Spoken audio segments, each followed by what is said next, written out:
साथियों, स्वागत है आपका अपने परिवार तैयारी स्टेशन में। मैं महेंद्र सिंह, आपका एजुकेटर, आज लेकर आया हूं खंड शिक्षा अधिकारी यानी बीईओ के रिवीजन की चौथी क्लास, जिसमें हमने 16 अगस्त को टारगेट करते हुए इतिहास के आने वाले कठिन प्रश्नों का संकलन किया है।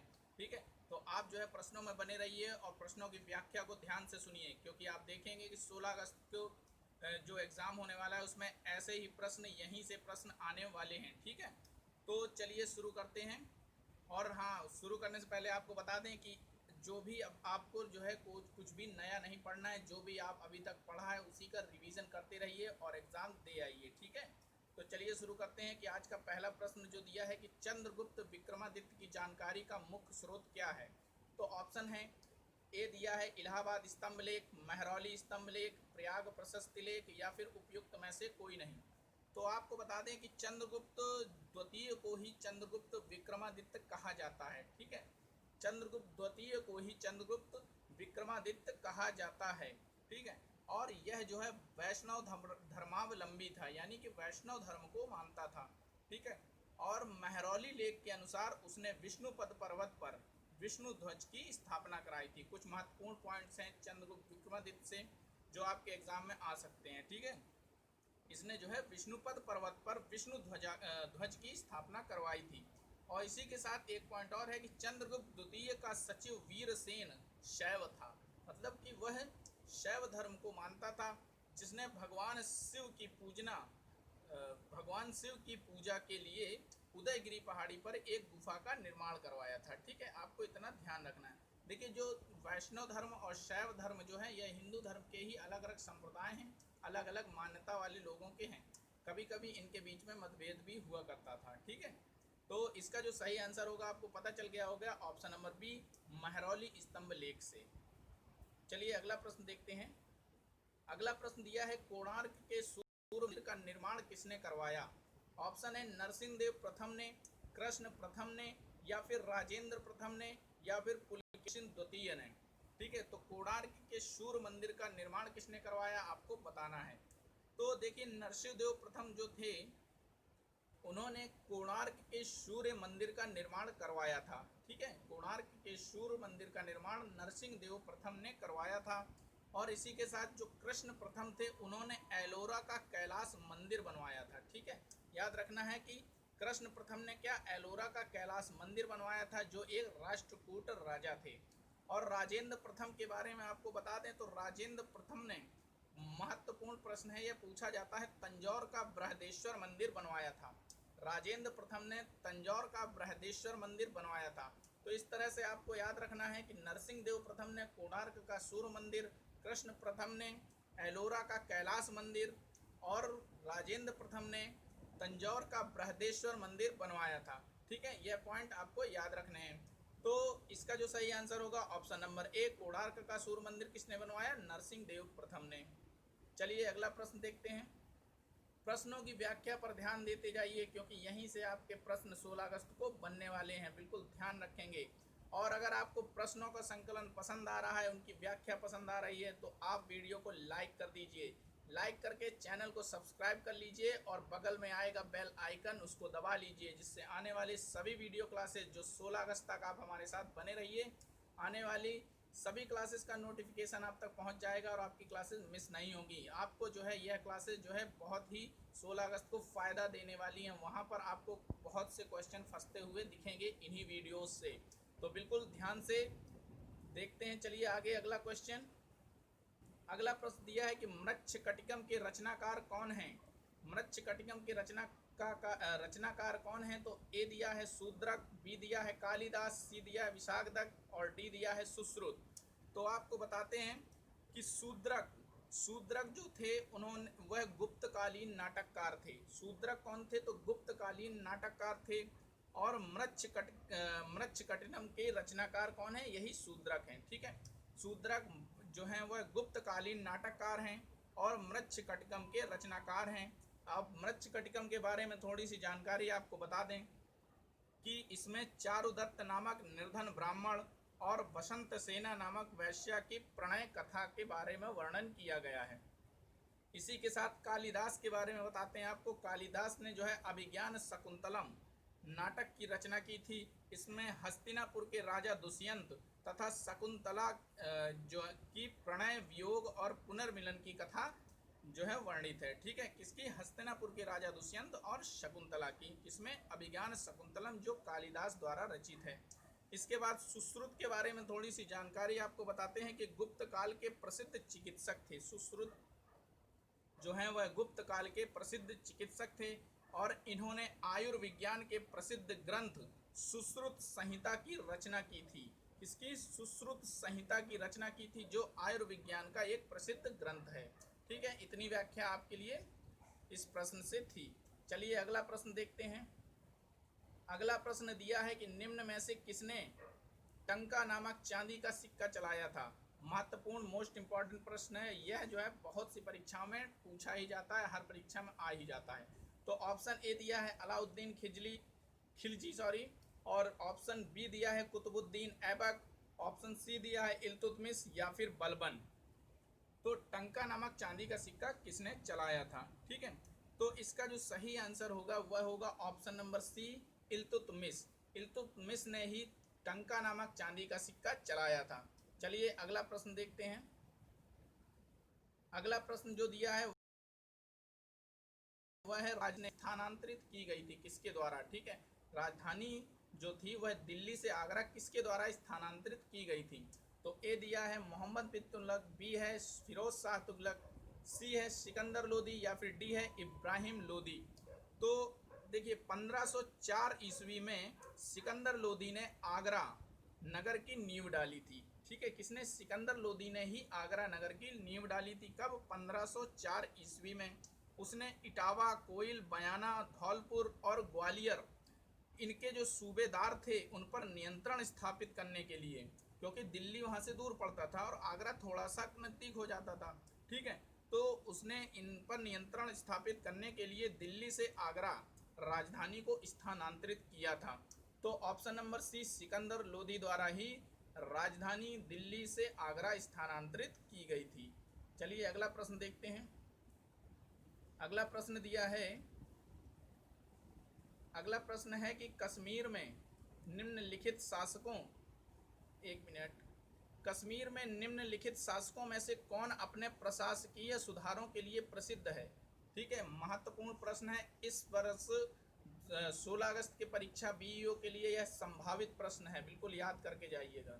ठीक है, तो कश्मीर के निम्नलिखित शासकों में किसने प्रशासकीय सुधारों के लिए प्रसिद्ध है? ऑप्शन ए दिया है शंकर वर्मन या फिर अवंती वर्मन या फिर विग्रहराज या फिर ललिता दत्त मुखीत पीठ। ठीक है, तो आपको जो है आंसर देना है इसका। तो देखिए अवंती वर्मन जो था वह 855 ईस्वी से 883 ईस्वी तक उसने शासन किया था कश्मीर में।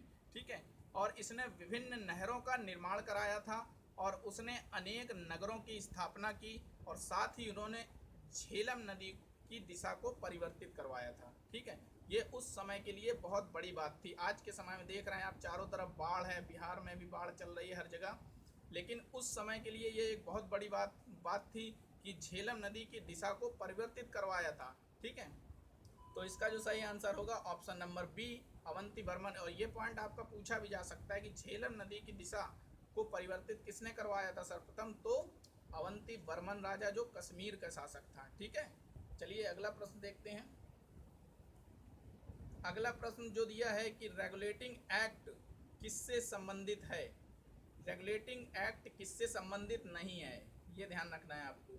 तो ऑप्शन ए दिया है कि कंपनी का भारत में व्यापार बंद हुआ था इससे, या फिर कलकत्ता में सर्वोच्च न्यायालय की स्थापना हुई, या फिर बंगाल के गवर्नर जनरल की भारत का गवर्नर जनरल बना दिया गया, या फिर रेगुलेटिंग एक्ट 1773 ईस्वी में बना। तो देखिए इसका जो सही आंसर होगा वह होगा ऑप्शन नंबर ए, यानी कि जो कंपनी का भारत में व्यापार बंद हुआ था उससे रेगुलेटिंग एक्ट 1773 का कोई संबंध नहीं है। बाकी आपको 3 पॉइंट याद रखने हैं कि रेगुलेटिंग एक्ट के द्वारा ही कलकत्ता में एक सर्वोच्च न्यायालय की स्थापना हुई थी। इसी के साथ बंगाल के गवर्नर जनरल को भारत का गवर्नर जनरल बना दिया गया था और रेगुलेटिंग एक्ट जो है 1773 ईस्वी में बना था।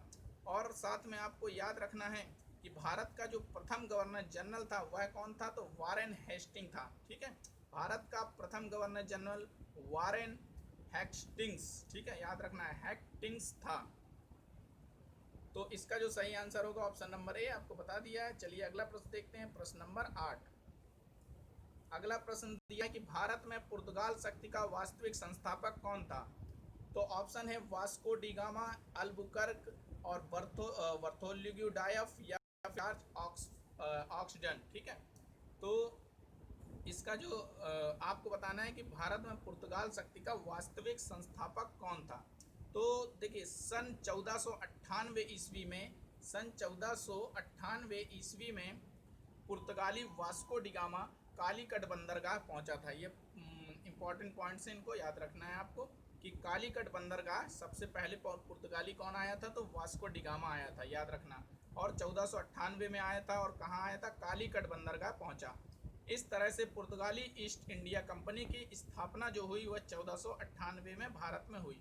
और पुर्तगाली अधिकृत प्रदेशों का जो पहला जो गवर्नर था, वास्तविक संस्थापक वह कौन था, तो अल्फासी दी अल्बुकर्क था। ठीक है, याद रखना। तो इसका जो सही आंसर होगा ऑप्शन नंबर बी, क्योंकि वास्तविक संस्थापक पूछा है तो अल्बुकर्क, जिसका पूरा नाम क्या था, अल्फासी डी अल्बुकर्क था। और उसने 1510 ईस्वी में, इंपॉर्टेंट पॉइंट है, अल्बुकर्क ने 1510 ईस्वी में बीजापुर के शासक को हराकर गोवा पर कब्जा कर लिया था। याद रखना, गोवा पर कब्जा किसने, अल्बुकर्क ने कर लिया था। कब, 1510 में। चलिए अगला प्रश्न है, अगला प्रश्न दिया है। देखिए अगर आप लोग जो है इंपॉर्टेंट पीडीएफ चाहते हैं या फिर इस वीडियो का जो चल रहा है इसका पीडीएफ चाहते हैं, तो आप हमारे टेलीग्राम चैनल को ज्वाइन कर लीजिए। डिस्क्रिप्शन में मैंने लिंक दे दिया है, वहाँ से टेलीग्राम चैनल ज्वाइन करेंगे तो वहाँ पर आपको सारे पीडीएफ मिल जाएंगे। ठीक है, और साथ ही मैंने आई बटन पर जो है जितनी क्लासेस अभी हो चुकी हैं बीईओ की, जो फास्ट रिवीजन की और महत्वपूर्ण प्रश्नों की, उन्हें आप देख लीजिए। आई बटन पर मैंने प्लेलिस्ट का लिंक दे दिया है और साथ में डिस्क्रिप्शन से भी आप उसे देख सकते हैं, क्योंकि आपको उन्हें देखना बहुत ज़रूरी है, क्योंकि 16 अगस्त की परीक्षा में आपको वहाँ से प्रश्न देखने को मिलेंगे। चलिए आगे देखते हैं अगला प्रश्न कि अवध का अंतिम नवाब कौन था। तो अवध का अंतिम नवाब कौन था, ऑप्शन ए सदरफगंज, या फिर वाजिद अली शाह, या फिर असफुद्दौला, या फिर सादात अली। तो देखिए सन 1856 में, सन 1856 में डलहौजी ने, जो डलहौजी थे अंग्रेज शासक, अंग्रेज गवर्नर जनरल ने अवध को कुशासन के आधार पर जो है हड़प लिया था। ठीक है, क्योंकि डलहौजी की जो राज्य हड़प नीति थी उसी के तहत उन्होंने अवध पर कुशासन का आरोप लगाकर उसे हड़प लिया था। और उस समय जो अवध का अंतिम नवाब था वह वाजिद अली शाह शासन कर रहा था। तो इसका सही आंसर कौन होगा, option number B, Wajid Ali Shah Awadh का अंतिम शासक था। चलिए अगला प्रश्न और आज का लास्ट प्रश्न है, महत्वपूर्ण। तो 10 नंबर प्रश्न दिया है कि भारत छोड़ो आंदोलन की नायिका किसे कहा जाता है। ऑप्शन है कमला देवी, सुचिता कृपलानी, या फिर अरुणा आसफ अली, या फिर सरोजनी नायडू। ठीक है, तो आपको बताना है कि भारत छोड़ो आंदोलन की नायिका किसे कहा जाता है। तो देखिए सबसे पहले हम भारत छोड़ो आंदोलन के बारे में थोड़ा सा जानकारी लेते हैं कि 8 अगस्त 1942 ईस्वी को, याद रखना है डेट, कि 8 अगस्त 1942 ईस्वी को बम्बई के ग्वालियर टैंक में कांग्रेस की बैठक के दौरान स्वीकृत प्रस्ताव के साथ भारत छोड़ो आंदोलन का प्रारंभ हुआ था। ठीक है, कहाँ से हुआ था, बम्बई से, बम्बई के ग्वालियर टैंक मैदान से। ठीक है, याद रखना। इसी के बाद इसी समय गांधी जी ने करो या मरो का नारा दिया था। भारत छोड़ो आंदोलन के समय ही गांधी जी ने करो या मरो का नारा दिया था। और इसी में अरुणा आसफ अली ने महत्वपूर्ण भूमिका निभाई थी। ठीक है, किसने, अरुणा आसिफ अली ने महत्वपूर्ण भूमिका निभाई थी। और आंदोलन की, और इसीलिए इनको जो है भारत छोड़ो आंदोलन की नायिका की संज्ञा दी जाती है। ठीक है, इसीलिए इन्हें, अरुणा आसफ अली को भारत छोड़ो आंदोलन की नायिका की संज्ञा दी जाती है। इन्होंने भूमिगत रहते हुए 1942 के इस विशाल आंदोलन का नेतृत्व किया था। ठीक है, आपको ध्यान रखना है इस बात को कि भारत छोड़ो आंदोलन की नायिका कौन है, अरुणा आसिफ अली। इसी के साथ सुचिता कृपलानी कौन है, तो यह उत्तर प्रदेश की प्रथम महिला मुख्यमंत्री हैं। याद रखना, ये भी पॉइंट एक अच्छा है उत्तर प्रदेश से, कि उत्तर प्रदेश की पहली महिला मुख्यमंत्री हैं। और साथ ही सरोजनी नायडू कौन है, तो तो उत्तर प्रदेश की प्रथम राज्यपाल हैं और भारत की पहली महिला राज्यपाल हैं। याद रखना, पूरे भारत में सबसे पहली महिला राज्यपाल सरोजनी नायडू हैं, उत्तर प्रदेश की प्रथम राज्यपाल भी सरोजनी नायडू हैं। ठीक है, तो आपको जो है प्रश्न अगर अच्छे लगे हों तो वीडियो को लाइक कर दीजिए। फिर से आपसे कह रहा हूँ, चैनल को सब्सक्राइब कर लीजिए और 16 अगस्त तक हमारे साथ बने रहिए बिल्कुल, क्योंकि आपको बहुत ही महत्वपूर्ण प्रश्न जो परीक्षा में आने वाले हैं उस तरह के प्रश्नों को कराया जा रहा है। आप इन्हें बिल्कुल मिस मत करिए, इसलिए सब्सक्राइब करके चैनल को बेल आइकन दबा लीजिए, जिससे आने वाली सभी क्लासेस का नोटिफिकेशन आप तक पहुंच जाए और आपकी क्लास मिस ना हो। और साथ में आई बटन पर जो पुरानी क्लासेस है वो मैंने दे दी, उनको भी आप देख लीजिए ज़रूर, और आगे जो डेली क्लासेस आ रही हैं उनको भी देखते चलिए। चलिए मिलते हैं नेक्स्ट क्लास में। Thanks for watching. जय हिंद।